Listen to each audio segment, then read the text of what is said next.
Bagian 10, datang lagi.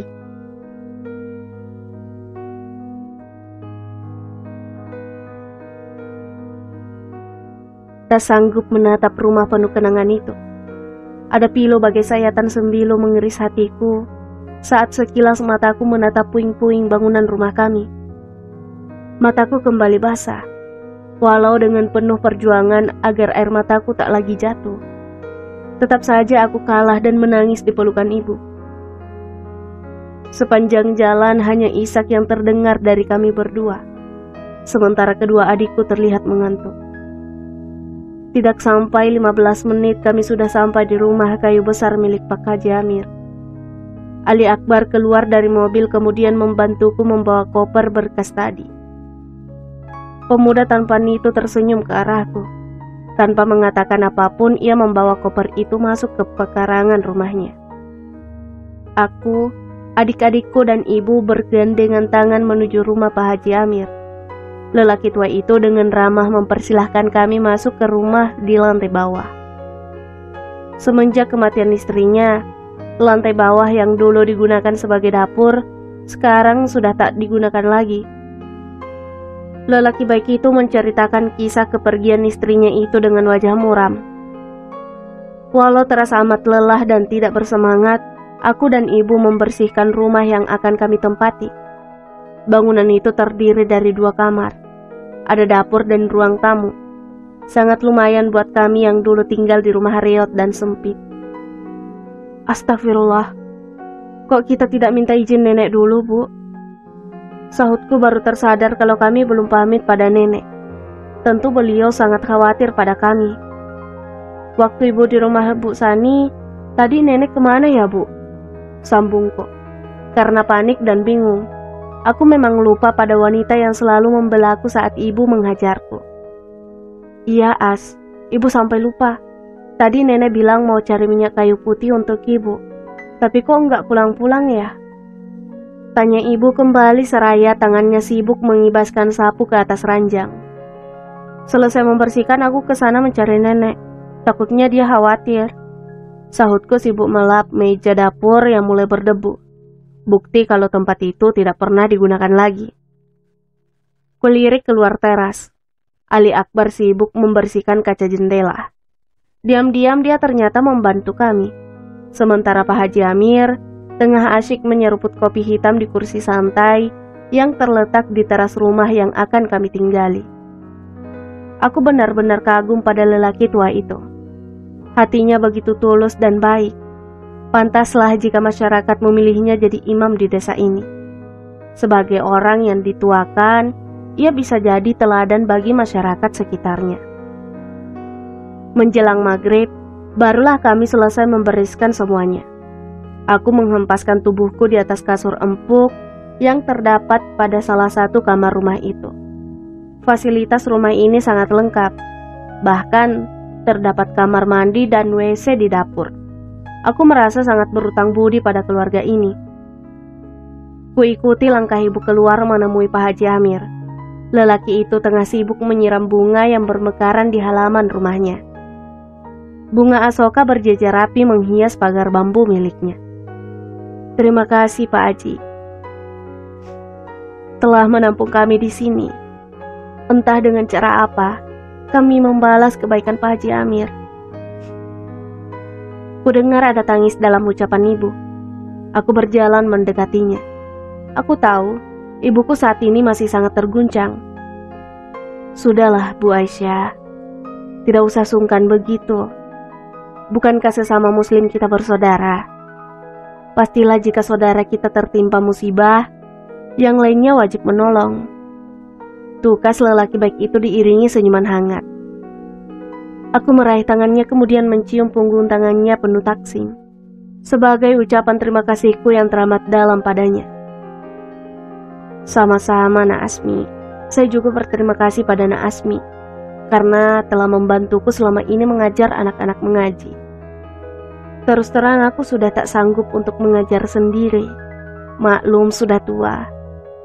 Ucapnya mengelus kepalaku sambil terkekeh. Dari jauh kulirik Ali Akbar memperhatikan kami dengan tersenyum. Entah apa yang ada di pikiran pemuda itu. Sikapnya yang pendiam namun hangat membuatku merasa nyaman ada di rumah ini. Nah Asmi, besok saja menemui neneknya. Insya Allah setelah sholat Isya, Bapak akan ke sana dan menyampaikan kalau Nak Asmi dan Ibu Aisyah di sini. Lelaki tua kembali mengelus kepalaku. Ada rasa hangat yang menjalar ke seluruh tubuhku. Aku teringat ayahku. Sosok yang sudah tak pernah lagi kurasakan kasih sayangnya sejak 5 tahun lalu. Beliau meninggal karena sakit tipus. Air mataku lolos membasahi pipiku. Ada rasa bahagia yang terselip berpendar memenuhi rongga dadaku. Ibu mengelus lenganku.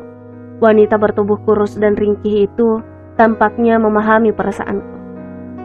Pak Haji pamit meninggalkan kami saat suara azan maghrib terdengar berkumandang dari masjid yang tak jauh dari rumah ini. Selesai sholat Isya, Pak Haji Amir datang bersama nenek. Nenek langsung memelukku sambil terisak. Yang sabar ya nak. Andai memungkinkan, nenek ingin kalian tinggal di rumah nenek saja. Tapi keadaannya tak memungkinkan. Ucap nenek melepas pelukannya sambil menyeka air mata dengan ujung kebaya hitam yang dikenakannya. Rumah nenek memang dekat dengan rumahku, tapi keadaan rumahnya tidak jauh berbeda dengan rumahku. Sempit dan sudah reot. Di sana ada juga bibiku yang masih gadis tinggal bersamanya. Untuk menampung kami semua tidak mungkin. Hari-hari ku jalani di rumah ini. Ibu meneruskan usaha kue yang selama ini jadi tumpuan hidup kami. Modal diperoleh dari sumbangan beberapa warga. Bahkan pakaian yang kami pakai pun berasal dari sumbangan warga. Aku harus tetap kuat untuk menjalani semua ini. Pikiran untuk kuliah kebuang jauh-jauh untuk sementara waktu. Aku ingin konsentrasi membantu keuangan ibu dulu. Adikku masih butuh biaya. Sementara kakak pertamaku juga belum dapat pekerjaan. Dia tetap tinggal dan mengabdi di pesantren tempatnya mondok dulu. Setidaknya ibu sudah tak memikirkannya lagi. 6 bulan berlalu. Kesibukanku masih seperti dulu. Subuh bangun tidur membantu ibu membuat kue. Sehabis zuhur, mengajar anak-anak TPA mengaji dan memberinya materi-materi lain yang berhubungan dengan agama.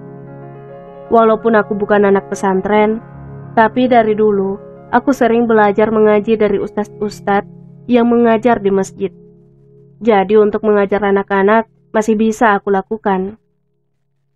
Seperti biasanya, aku sibuk mengajar anak-anak mengaji. Tiba-tiba di halaman rumah Pak Haji Amir, parkir sebuah motor besar yang sangat aku kenali. Apakah benar dugaanku? Sosok pemuda dengan jaket kulit hitam dan memakai helm itu mendekati sanggar tempat aku mengajar. Assalamualaikum, sahutnya dari bawah tangga sanggar. Waalaikumsalam, jawabku dengan perasaan campur aduk. Pemuda itu membuka helmnya dan tersenyum ke arahku. Aku masih syok, kok dia berani datang langsung ke sini? Apalagi ini bukan rumahku. Tahu dari mana dia kalau aku tinggal di sini? Cari siapa nak? Dari arah belakang, Pak Haji Amir menyapa pemuda itu. Ia langsung berbalik dan menjabat tangan lelaki tua itu. Pasti temannya Ali ya? Tanya Pak Haji terkekeh. Lelaki tua itu memang selalu hangat pada siapa saja. Kebetulan, Ali baru kemarin pulang ke sini karena libur semester. Sambung Pak Haji menepuk-nepuk pundak pemuda yang membuat dadaku berdebar tidak karuan itu. Iya Pak Haji, aku mau ketemu Ali. Ucapnya tersenyum seraya melirikku yang kini hanya bisa diam mematung di tempat dudukku. Entah apa yang ada dalam pikiran pemuda itu. Apakah ia datang untuk menagih janji padaku? Jujur, hati dan perasaan ini memang untuknya. Tapi tabu rasanya kalau dia sampai kemari mencariku. Apa yang akan dipikirkan Pak Haji terhadapku? Tiba-tiba perasaanku jadi bingung. Ku coba untuk tetap bersikap tenang. Kulihat Ali Akbar menemuinya. Mereka saling sapa dan kemudian tidak lama ia pamit. Sebelum pergi, Ia kembali melemparkan senyum. Apa maksudnya bersikap seperti itu? Entahlah, apakah ia kesini murni untuk bertemu Ali?